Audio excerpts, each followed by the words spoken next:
అందరికీ నమస్కారం. రామలాలి మేఘశ్యామలాలి శుద్ధసావేరి రాగం. శుద్ధసావేరి 29వ మనకైతే ధీరశంకరాభరణ జన్మం. ఇక్కడ స్వరస్థానం షడ్జమం, చతుశ్రుతి దృశ్యం, శుద్ధమత్యమం, పంచమం, చతుశ్రుతిదాయకం, తలశ్రుతి. అంటే పాటకి నేను రాశాను, అది ఏంటిది శుద్ధసావేరి రాగానికి రాశాను.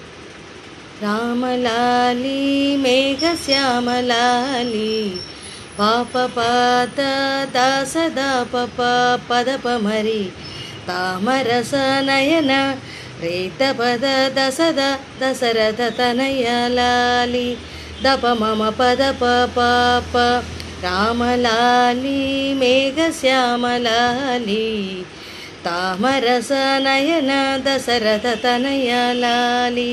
ఇది పల్లవి.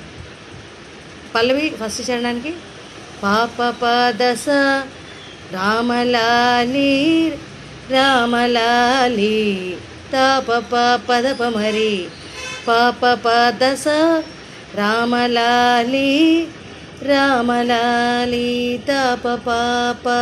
ఈ రెండింటికి మధ్యలో ఇది వస్తుంది.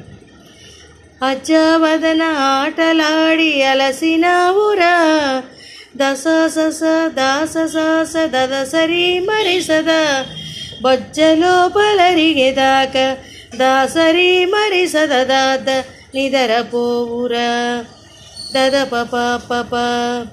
అజ్జవదన ఆటలాడి అలసినావురా బొజ్జలోపలరిగేదాక నిదర పోవురా దాద దసరి సదాప జో జో రామ జో జో.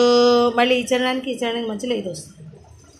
జోలపాడి జో కొట్టితే దాస సాస దాసాస సాలకించేవు దాసరి మరి సదా చాలించ మరి ఊరుకుంటే దాసరి మరి సదా సంజ చేసేవు మామ పదప.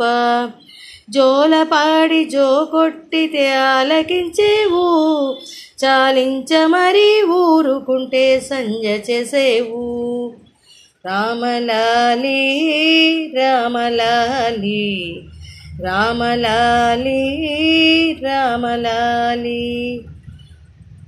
జో జో రామ జో జో జో జో రామ జో జో.